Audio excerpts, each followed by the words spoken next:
নমস্কাৰ। আজি আমি দুটা পূৰ্ণ সংখ্যা ৰেখাত কেনেদৰে যোগ কৰিম তাৰ বিষয়ে আলোচনা কৰিম।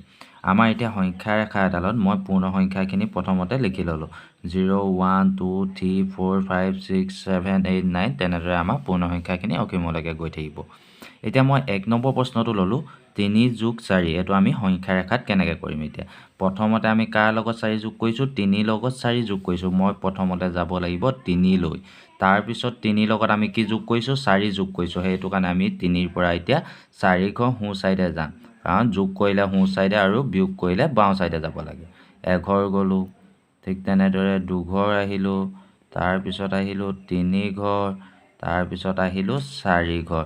এতিয়া মই 3ৰ পৰা 4 ঘৰ অহাৰ পিছত উত্তৰ পালোঁ 7। গতিকে আমাৰ 3 যোগ 4 সমান হ'ব 7।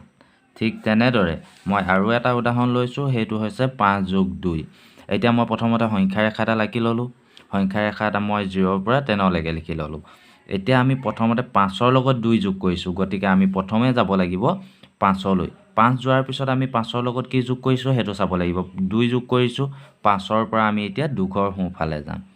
এঘৰ, দুঘৰ, 5ৰ পৰা দুঘৰ অহাৰ পিছত আমি পালোহি 7।